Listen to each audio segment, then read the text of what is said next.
అందరూ బాగున్నారా? ఈరోజు మటన్ కర్రీ తయారు చేయటం చూద్దాం. మటన్ కర్రీ తయారు చేయడానికి ముందుగా స్టవ్ మీద చిన్న కుక్కర్ పెట్టి ఆయిల్ పోసాను. ఆయిల్ పోసాక ఆయిల్ హీట్ అయినాక చిన్న చిన్న ముక్కలు కట్ చేసి ఉల్లిపాయ ముక్కలు వేస్తూ ఉన్నాను.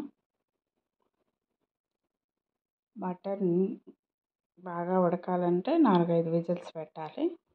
కొంచెం లేతదైతే 3 విజిల్స్తో ఉడుకుతుంది. ఇప్పుడు ఉల్లిపాయలు బ్రౌన్ షేడ్కి వచ్చాయి. మటన్ అంటే గొర్రె మాంసం, గొర్రె కూర అన్నమాట. ఇప్పుడు ఉల్లిపాయలు కలర్ చేంజ్ అయ్యాయి. నెక్స్ట్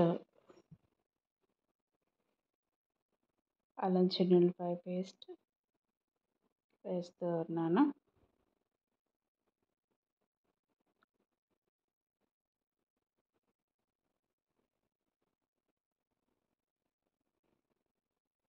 ఈ మటన్ని నీట్గా 2-3 సార్లు శుభ్రంగా వాష్ చేసుకోవాలి. కడిగి చిన్న ముక్కలుగా కట్ చేసి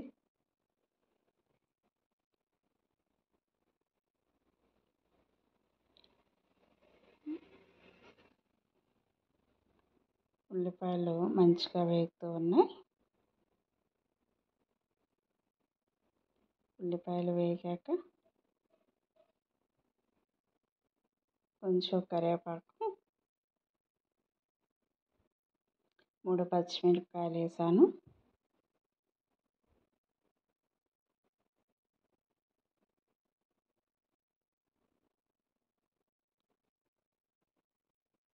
అల్లం చిన్నుల్లిపాయ పేస్ట్ 1 స్పూన్ యాడ్ చేశాను.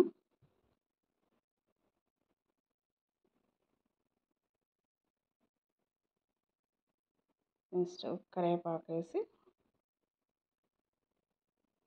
ఈ పచ్చిమిర్చి అల్లం చిన్నుల్లిపాయ పేస్ట్ మంచిగా వేగాలి. అల్లం చిన్నుల్లిపాయ పేస్ట్ వేగిన స్మెల్ తెలుస్తూ ఉంటుంది. ఉల్లిపాయలు వేగాక కూడా మంచి స్మెల్ వస్తూ ఉంటుంది. దీనిలో మటన్లో ఒక టమాటా, 1-2, చిన్నవైతే 2, పెద్దదైతే 1 టమాటా యాడ్ చేసుకుంటే బాగుంటుంది. ఒక 1/2 కేజీ మటన్ వరకు చేస్తున్నాను ఇవాళ.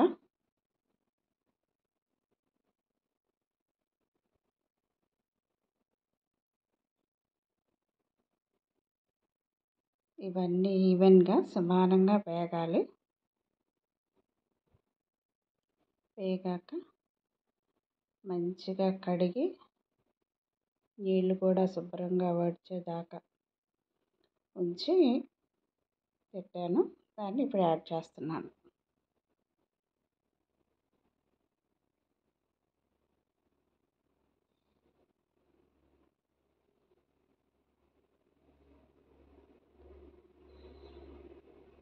మటన్ని మొత్తం యాడ్ చేశాను. మటన్ని శుభ్రంగా కడిగిన మటన్ని వేస్తూ ఉన్నాను. ఈ మటన్ ఇప్పుడు నెలకు ఒకసారి అయినా తినాలి. ఇలా కొలెస్ట్రాల్ ఎక్కువ ఉంటే డైలీ కంటే ఇప్పుడు వీక్లీ ఒకసారి, మంత్లీ 2 టైమ్స్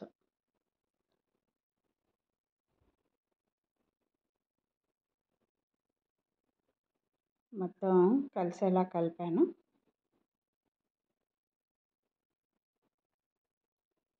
కలిసాక దీనిలో కొంచెం పసుపు, కరివేపాకు, పసుపు యాడ్ చేస్తున్నాను.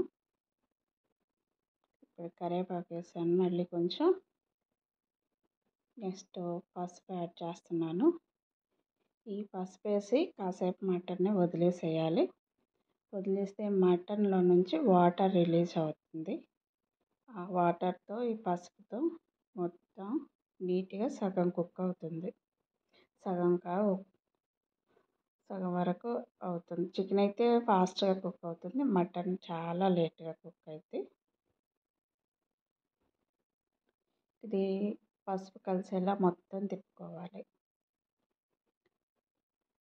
ఈ చికెన్ చేసిన, మటన్ చేసిన ఫస్ట్ కొద్దిగా పసుపు యాడ్ చేసి ఆ పసుపు వాటర్లో ఉడకనిస్తే మంచిగా ఉంటుంది, స్మెల్ లేకుండా. పసుపు కలిసింది. దీనిలో నుండి వాటర్ వచ్చి అవి మళ్ళీ ఇంకిపోవాలి. ఇంకిపోయినాక వాటర్ రిలీజ్ అవుతున్నాయి. కాసేపు మూత పెట్టి ఒక 5-10 మినిట్స్ వదిలేసాను. హైలో పెడితే 5 మినిట్స్, సిమ్లో మీడియంలో పెడితే ఒక 10 మినిట్స్ పడుతుంది. వాటర్ అన్నీ వచ్చాయి, ఇంకిపోయాయి. నెక్స్ట్ మళ్ళీ దీంట్లో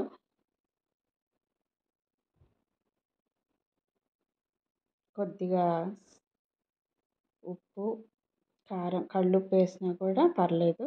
వాటర్ వేస్తాం మళ్ళీ. కళ్ళుప్పు మంచిగా కూర కారం వేసి కలపాలి. మటన్కి కొంచెం కారం ఎక్కువే పడుతుంది. అంటే మటన్ కానీ ఇది నాన్ వెజ్ ఐటమ్స్ ఏదైనా కొద్దిగా కారం వేస్తేనే ఆ మటన్లో ఉన్న నీచు స్మెల్ లేకుండా బాగుంటుంది. ఎప్పుడన్నా తినేది కాబట్టి డైలీ ఏమి యూజ్ చేయరు కదా, వీక్లీ వన్స్ లేదా 2 టైమ్స్ కొంచెం తిని లైట్గా తినొచ్చు. కొద్దిగా కారం బీపీ షుగర్ లేని వాళ్ళు, టీనేజ్లో ఉన్న పిల్లలకైతే పెట్టచ్చు. వాళ్ళకి డైజెషన్ సిస్టమ్ కరెక్ట్గా ఉంటుంది కాబట్టి. ఇప్పుడు అదంతా కొద్దిగా పట్టిందాక ఒక 6 నిమిషం వదిలేసి ఇంకా వాటర్ యాడ్ చేయాలి. వాటర్ యాడ్ చేసి కుక్కర్ని మూత పెట్టి క్లోజ్ చేసేసి వాటర్ వేస్తున్నాను. మన గ్రేవీకి తగినట్టుగా వాటర్ వేసుకోండి. మరీ గ్రేవీ ఎక్కువ ఉండాలంటే ఎక్కువ వేసుకోండి, తక్కువ అయితే తక్కువ. ఇంకొకసారి మొత్తం తిప్పి కుక్కర్కి మూత పెట్టి క్లోజ్ చేసి విజిల్ పెట్టాలి. కుక్కర్లో అయితేనే నీట్గా ఉడుకుతుంది. ఇప్పుడు విజిల్స్ వచ్చి ఆగిపోయాక మూత తీసాను. అలా ఉడికింది. దానిలో మళ్ళీ కొత్తిమీర యాడ్ చేశాను. దాని తర్వాత కొద్దిగా గరం మసాలా వేసాను, ఇంట్లో తయారు చేసింది. కొంచెం గరం మసాలా వేసి మళ్ళీ కొంచెం వేడయ్యాక ఈ విజిల్స్ వచ్చాక మూత తీయటానికి ఒక 10 నిమిషాలు వెయిట్ చేయండి. ఆవిరి మొత్తం పోయాక కుక్కర్ మూత తీయాలి. నెక్స్ట్ మళ్ళీ మూత తీసి మసాలా పౌడర్ అవన్నీ యాడ్ చేసి కొద్దిగా వెయిట్ చేయాలి. ఆల్రెడీ అయిపోయింది కూర. మళ్ళీ గిన్నెలోకి తీసాను. ఆల్మోస్ట్ అయిపోయింది. Thank you so much.